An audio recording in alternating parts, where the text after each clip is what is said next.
Exam को होने में अब 10 दिन से भी कम टाइम बचा हुआ है। बच्चों, इतने अच्छे तरीके से अपनी प्रिपरेशन करो। ये जो बचा हुआ टाइम है उसको इतने अच्छे से यूज करो। अपना कंप्लीट सिलेबस पढ़ो। जो भी चैप्टर्स अभी तक कंप्लीट नहीं हो पाए तो कोशिश करो कि 1 या 2 दिन में उनको कंप्लीट कर पाओ और इतनी बेस्ट प्रिपरेशन करो कि इस साल आपका सिलेक्शन होने से कोई भी चीज ना रोक पाए। चाहे जितना कॉम्पिटिशन हो, चाहे जितने भी स्टूडेंट्स ने एप्लीकेशन फॉर्म को फिल किया हो, आपको इन किसी भी चीजों से मतलब नहीं होना चाहिए। आपको अपनी प्रिपरेशन बेस्ट करनी है। इतनी अच्छी प्रिपरेशन होनी चाहिए कि आप एग्जाम को देखते ही सारे क्वेश्चन सॉल्व कर दो और इस साल आपका सिलेक्शन एम्स में हो जाए। और आप सभी का जो सपना है कि आप एम्स से बीएससी नर्सिंग को कंटिन्यू करें, तो 2024 और 25 का सेशन अगस्त में जो स्टार्ट होगा उसमें आप एम्स में एडमिशन लेके वहां से बीएससी नर्सिंग को कंटिन्यू कर पाए। हेलो एम्स एस्पिरेंट्स, कैसे हैं आप सभी। ड्रीम्स मोटो चैनल में एक बार फिर आप सभी का स्वागत है। और 10 दिन से भी अब कम टाइम बचा हुआ है। स्टूडेंट्स बहुत ज्यादा परेशान है कि मैम अब 10 दिन से भी कम टाइम बचा हुआ है और कंप्लीट सिलेबस हमें इन 10 दिन में रिवाइज करना है। बहुत से स्टूडेंट्स परेशान है कि मैम हमारे कुछ चैप्टर्स भी कंप्लीट नहीं हो पाए हैं, तो हम ये जो 10 दिन का टाइम बचा हुआ है इसको हम किस तरीके से यूज करें, कैसे जो चैप्टर्स नहीं हुए हैं उनको कंप्लीट करें और जो कंप्लीट सिलेबस है, क्योंकि फिजिक्स, बायोलॉजी, केमिस्ट्री और जीके का जो कंप्लीट सिलेबस है उसको किस तरीके से रिवाइज करें। तो सबसे पहले तो मैं आपको एक चीज एडवाइस करूंगी कि देखिए 10 दिन का टाइम बचा हुआ है, अब ज्यादा घबराइए मत, ठीक है। जो भी जितना आप कंप्लीट कर सकते हो कोशिश कीजिए कि आप अपनी कैपेबिलिटी से ज्यादा कंप्लीट करें, ठीक है। बिल्कुल भी ऐसा परेशान होने की जरूरत नहीं है कि मैम उस बच्चे का सिलेबस पूरा कंप्लीट हो गया, मेरा तो अभी तक सिलेबस कंप्लीट नहीं हुआ है। देखिए आपका सिलेक्शन होगा आपकी प्रिपरेशन से, ठीक है। आप अपनी प्रिपरेशन जितनी बेस्ट कर लोगे ना, उतने ही अच्छे तरीके से आप मेन एग्जाम में क्वेश्चंस अटेम्प्ट कर पाओगे और आपका जो सिलेक्शन होगा वो इस बेसिस पर होगा कि आपने कितने सही क्वेश्चंस को अटेम्प्ट किया है, ठीक है। तो दूसरे बच्चों से कोई भी ज्यादा इतना कंपटीशन मत करो कि मतलब मैम उसकी प्रिपरेशन कंप्लीट हो गई है, मेरी प्रिपरेशन कंप्लीट नहीं हो पाई, तो मैं अब क्या करूं, मुझे बहुत ज्यादा टेंशन हो रही है। देखिए टेंशन लेने से कुछ नहीं होगा। 10 दिन का टाइम बचा हुआ है। अगर आप इन 10 दिन को भी सही तरीके से यूज कर लेते हो और बाई चांस जो चैप्टर्स आप अभी पढ़ोगे या फिर जो क्वेश्चन अभी करोगे कहीं उन्हीं से क्वेश्चन पूछ लिए गए तो आपका तो सिलेक्शन पक्का है ना। तो इतनी ज्यादा आप टेंशन क्यों ले रहे हो कि मैम अभी तक हमने कुछ चैप्टर्स नहीं पढ़ पाए। बाई चांस कुछ चैप्टर्स नहीं भी पढ़ पाए हैं तो आप कोशिश कीजिए कि उन चैप्टर्स की जो बेसिक थ्योरी आप उसको पढ़ लीजिए और फिर उनसे रिलेटेड जो क्वेश्चंस हैं उनको सॉल्व कर लीजिए, ठीक है। तो इतनी ज्यादा परेशान होने की जरूरत नहीं है। और फिर मुझे एक बात बताओ कि अगर आप मान लो टेंशन भी ले रहे हो, ठीक है, तो टेंशन से हो क्या जाएगा, उल्टा क्या होगा कि आप जितना 10 दिन में पढ़ सकते हो उतना भी नहीं पढ़ पाओगे, ठीक है। आप इसी बात की टेंशन में बैठे रहोगे कि अरे उसका सिलेबस कंप्लीट हो गया, मेरा सिलेबस कंप्लीट नहीं हो पा रहा है। आपका जो सिलेक्शन होगा वो आपकी प्रिपरेशन से होगा, तो अपना पूरा फोकस अपनी प्रिपरेशन पे रखो। बहुत से स्टूडेंट्स के क्वेश्चन थे कि मैम 10 दिन में जो सिलेबस है उसको हम किस तरीके से रिवाइज करें। तो मैं आपको प्रॉपर एक स्ट्रेटेजी बताने वाली हूँ, लगभग 10 पॉइंट बताने वाली हूँ कि आप किस तरीके से जो 10 दिन का टाइम बचा है उसमें अपना कंप्लीट सिलेबस कैसे पूरी तरीके से रिवाइज कर सकते हैं। क्योंकि देखिए जब हम साल भर एक एक चैप्टर्स को पढ़ते हैं तो इतना ज्यादा परेशानी नहीं आती, लेकिन हमें कम टाइम में जब इतना कंप्लीट सिलेबस रिवाइज करना होता है ना तो बहुत ज्यादा प्रॉब्लम आती है और फिर ज्यादा टेंशन भी आती है, ठीक है। स्टूडेंट्स आधा तो सिलेबस को देखकर परेशान हो जाते हैं कि मैम जब साल भर पढ़ा तब तो सिलेबस कंप्लीट नहीं हो पा रहा और अब इन 10 दिन में हम चैप्टर्स को कैसे पढ़ लेंगे। तो आप प्रॉपर स्ट्रेटेजी को अगर फॉलो करोगे, अच्छे तरीके से जो भी चीजें हैं, जो भी चैप्टर्स हैं उनको अच्छे तरीके से कंप्लीट करोगे तो आप पूरे सिलेबस को बहुत ही सही तरीके से कंप्लीट कर सकते हो, ठीक है। मैंने 10 पॉइंट्स को लिखा है और इन 10 पॉइंट्स के हिसाब से आप अगर अपने 10 दिन में रिवीजन करते हो तो आपका रिवीजन बहुत ही अच्छे तरीके से कंप्लीट हो जाएगा, ठीक है। सबसे पहले हम डिस्कस करेंगे कि जैसे बहुत से स्टूडेंट्स के क्वेश्चन थे कमेंट सेक्शन में कि मैम जो प्रिपरेशन में जितने भी चैप्टर्स थे, मतलब बायोलॉजी, फिजिक्स, केमिस्ट्री के जो भी चैप्टर्स थे उनको हमने कंप्लीट कर लिया है, लेकिन मैम फिर भी हमारे कुछ चैप्टर्स बचे हुए हैं, तो हम उन चैप्टर्स को अब कैसे कंप्लीट करें।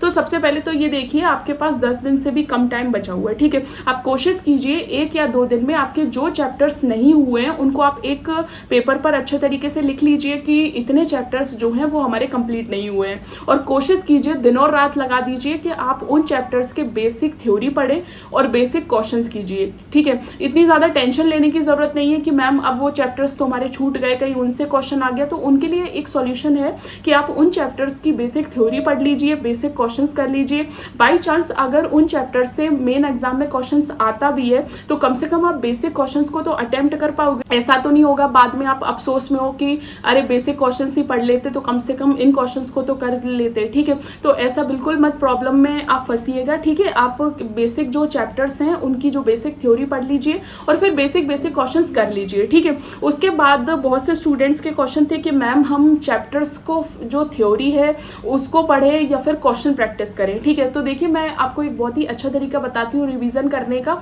रिवीजन देखिए कॉम्पिटिटिव एग्जाम के लिए जो रिवीजन करने का मुझे सही तरीका लगता है वो ये है कि आप थ्योरी देखिए आपने साल भर पढ़ी है, ठीक है, और थ्योरी को आप कितनी बार भी पढ़ लीजिए आप 2 दिन में उसको भूल जाएंगे, ठीक है। आप कोशिश कीजिए कि चैप्टर्स के जो इंपॉर्टेंट पॉइंट्स हैं उनको एक बार देख लीजिए और जो रिवीजन है वो क्वेश्चन प्रैक्टिस से कीजिए। लगभग एक चैप्टर्स के आप 40 से 50 क्वेश्चन सॉल्व करते रहिए, ठीक है, जिससे आपको ये समझ में आता रहेगा कि अरे ये पॉइंट जो है उससे इस तरीके का क्वेश्चन बन सकता है। बाई चांस अगर आप किसी क्वेश्चन में अटकते हो और आपको नहीं समझ में आता है कि इसकी थ्योरी क्या है तो आप जो आपके नोट्स होंगे उनसे फिर से देख सकते हो कि अरे इसमें कौन सा पॉइंट पढ़ना था, ठीक है। तो मेरे हिसाब से आप कोशिश कीजिए कि आप रिवीजन को क्वेश्चन प्रैक्टिस से करें। वो भी चैप्टर्स का आपको रिवीजन करना है तो कोशिश कीजिए कि उन सभी चैप्टर्स के जो क्वेश्चंस हैं उनको आप कंप्लीट करें, ठीक है। बार बार क्वेश्चंस को सॉल्व करोगे तो आपके कंसेप्ट क्लियर होंगे, आपको ये समझ में आएगा कि अरे इस टाइप के क्वेश्चंस बन सकते हैं, इस टाइप के क्वेश्चंस जो हैं वो मेन एग्जाम में पूछे जा सकते हैं, ठीक है। क्योंकि मेन एग्जाम जो है उसमें मेन बच्चों को परेशानी क्या आती है कि वो एकदम से जब क्वेश्चन प्रैक्टिस नहीं करते हैं तो एकदम से जब एग्जाम में क्वेश्चंस देखते हैं तो फिर उनको यही नहीं समझ में आता कि अरे ये किस टाइप का क्वेश्चन बना है, ठीक है। तो आप जब चैप्टर्स को पढ़ोगे और लगभग जितने ज्यादा क्वेश्चंस करोगे उतने आपके कंसेप्ट क्लियर होते जाएंगे, आपको ये समझ में आएगा कि अरे इस टॉपिक से इस टाइप के क्वेश्चंस प्रिपेयर हो सकते हैं, ठीक है। तो मेरे हिसाब से मेरी बेस्ट एडवाइस है कि आप जो चैप्टर्स हैं उनको क्वेश्चंस की हेल्प से रिवाइज कीजिए। जैसे आपको जो भी चैप्टर रिवाइज करना है आप एक बार उसकी थ्योरी देख लीजिए, ठीक है, और आप जो चैप्टर के क्वेश्चंस दिए गए हैं उनको सॉल्व कीजिए, ठीक है। जहां पर आप अटकते हैं वहां पर फिर से एक बार थ्योरी देख लीजिए, तो कम से कम आप थ्योरी के टच में भी रहोगे और आपकी क्वेश्चन की जो प्रैक्टिस है वो भी सही तरीके से होगी। उसके अलावा तीसरे पॉइंट में हम डिस्कस करेंगे, जो स्टूडेंट ने मुझसे क्वेश्चन पूछा था कि मैम जैसे बायोलॉजी एनसीईआरटी के हमने सभी चैप्टर्स पढ़ लिए हैं, क्लास 11th के भी हमारे जो भी चैप्टर्स हैं वो कंप्लीट हो गए, क्लास 12th के भी कंप्लीट हो गए। तो देखिए 10 दिन का जो आपके पास टाइम बचा हुआ है आप उसमें बायोलॉजी एनसीईआरटी के टच में जरूर रहें, क्योंकि बायोलॉजी एनसीईआरटी के जो लाइंस हैं उनसे कभी कभी डायरेक्ट क्वेश्चन भी पूछ लिया जाता है, ठीक है। तो लगभग आपसे ज्यादा आपको टाइम नहीं मिल पा रहा है तो लगभग 10 से 20 पेज डेली पढ़ते रहिए, जिससे क्या होगा कि बायोलॉजी का सिलेबस आपको अलग से टाइम निकाल कर पढ़ने की जरूरत ही नहीं है। आप अगर 10 से 20 पेज एनसीईआरटी के डेली पढ़ते रहोगे तो बायोलॉजी का सिलेबस पता भी नहीं चलेगा कि आपका कब कंप्लीट हो गया, ठीक है। तो बायोलॉजी एनसीईआरटी की बुक जो है उसकी एक एक लाइन को अच्छे से पढ़े, जो भी इंपॉर्टेंट डायग्राम्स दिए गए हैं, जो भी डायग्राम्स की नेमिंग वगैरह उनको जरूर देख कर जाएं, ठीक है। जो टेबल्स वगैरह दी गई हैं उनको अच्छे से पढ़ के जाएं कि हो सकता है कि अगर बाई चांस उन टेबल से ही रिलेटेड क्वेश्चन पूछ लिया गया तो आपके ये क्वेश्चंस तो अच्छे तरीके से कंप्लीट हो जाएंगे। उसके अलावा फिजिक्स के फॉर्मूलाज को लेकर स्टूडेंट ने क्वेश्चन पूछा था कि मैम फिजिक्स के क्वेश्चंस तो सॉल्व करना आ गया लेकिन हमें फिजिक्स के फॉर्मूलाज याद नहीं हो रहे हैं। तो देखिए आपके पास अब बहुत कम टाइम बचा हुआ है, कोशिश कीजिए कि ज्यादा से ज्यादा फॉर्मूलाज आप याद कर पाए, ठीक है। और जिनको आप नहीं याद कर पाए तो कोई सी भी ट्रिक लगाइए, साम दाम दंड भेद कुछ भी कीजिए लेकिन फिजिक्स के फॉर्मूलाज याद कीजिए, क्योंकि अगर आप फॉर्मूलाज ही नहीं आपको आएंगे तो सोच के देखिए आप मेन एग्जाम में क्वेश्चन पेपर कैसे करोगे, ठीक है। तो कोशिश कीजिए आप जो फिजिक्स के फॉर्मूलाज हैं उनको किसी भी ट्रिक से याद करें और जिससे आप मेन एग्जाम में क्वेश्चन कर पाए, ठीक है।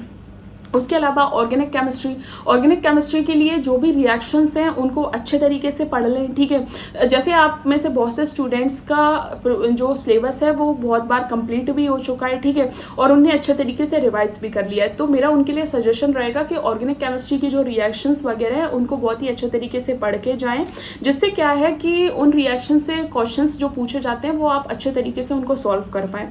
रिएक्शंस को पढ़ने का सबसे अच्छा तरीका है कि आप एक बार उन जो भी आपके के नोट्स हैं उनसे पढ़ लीजिए और फिर कोशिश कीजिए उन रिएक्शन से रिलेटेड जो क्वेश्चंस हैं उनको सॉल्व करें। उसके अलावा इनऑर्गेनिक केमिस्ट्री नोट्स पर डिपेंड है टोटल, ठीक है। आप जितना अच्छे से उन चीज़ों को रट के जाएंगे उतनी ही चीज़ें आपको अच्छे से याद होंगी। जो भी एक्सेप्शंस वगैरह हैं वो आप बिल्कुल एक बार अच्छे तरीके से पढ़ लें जिससे मेन एग्जाम में आपको याद रहें, ठीक है। उसके अलावा फिजिकल केमिस्ट्री फॉर्मूलाज बेस्ड है, ठीक है। जितने आप फॉर्मूलाज आपको याद रहेंगे, जो भी कंसेप्ट वगैरह है वो याद रहेंगे, उतने ही आप ज़्यादा क्वेश्चंस को अटेम्प्ट कर पाओगे। उसके अलावा अगर आपको PYQs यानी प्रीवियस ईयर क्वेश्चंस अवेलेबल हो चुके हैं कहीं से, तो आप उनको सॉल्व करते रहिए, जिससे आप कम से कम आपको ये आइडिया रहेगा कि इस टाइप के क्वेश्चंस आपके मेन एग्जाम में पूछे जा सकते हैं।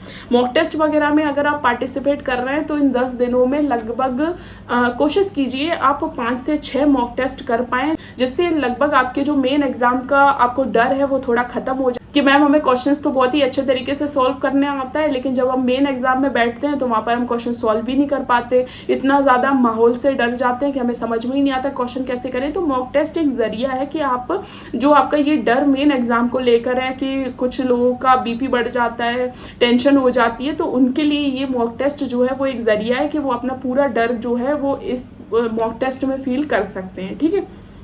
उसके अलावा कोशिश कीजिए जितनी बार चैप्टर्स को रिवाइज कर पाएँ। रिवीजन इतनी इम्पॉर्टेंट चीज़ है ना कि वो आपकी पूरी प्रिपरेशन को चेंज कर देती है। आपने भले ही अच्छे तरीके से प्रिपरेशन नहीं कर पाई हो, लेकिन आप अगर चैप्टर्स को अच्छे तरीके से रिवाइज करेंगे, और रिवीजन का मतलब है क्वेश्चन प्रैक्टिस, जितनी ज़्यादा आप क्वेश्चन प्रैक्टिस करोगे उतना आपको चैप्टर्स क्लियर होते जाएंगे, उनके कंसेप्ट क्लियर होते जाएंगे, आपको ये समझ में आएगा कि इस टॉपिक से इस टाइप के क्वेश्चंस बनेंगे और ऐसे ऐसे क्वेश्चन मेन एग्जाम में पूछे जा सकते हैं। तो बेटा इस तरीके से अपने ये जो 10 दिन हैं उसमें अपनी प्रिपरेशन बहुत ही अच्छे तरीके से कंप्लीट करो और बिना टेंशन के कंप्लीट करो। बिल्कुल मत सोचो कि अरे क्या होगा एग्जाम में, कितने क्वेश्चंस मैं अटेम्प्ट कर पाऊंगा, कहीं क्वेश्चन पेपर बहुत ज़्यादा हार्ड तो नहीं आ गया, ऐसा बिल्कुल मत सोचो। अपना पूरा फोकस अपनी प्रिपरेशन पर लगाओ। देखो जो होगा वो बाद में देखा जाएगा, पहले अपना 100% पार्टिसिपेशन करो, ठीक है। अपना पूरा 100% दो, जिससे क्या होगा कि बाद में आपको रिग्रेट नहीं होगा कि अरे मैं पढ़ लेता उस टाइम पर तो कम से कम मेरा सिलेक्शन हो जाता। ये फालतू चीज़ें हैं और इन पर बिल्कुल ध्यान नहीं देना है, ठीक है। अच्छे तरीके से अपनी प्रिपरेशन करो और इस साल आपका सिलेक्शन ज़रूर होगा। और ऑल द बेस्ट, आप अच्छे तरीके से प्रिपरेशन करो। और जो भी अगर आपको कोई डाउट, कोई भी क्वेश्चन या फिर कोई भी कंफ्यूजन है तो आप कमेंट सेक्शन में क्वेश्चन पूछो और कमेंट सेक्शन में बता दिया करो कि वीडियो कैसा लगा। Thank you so much for watching.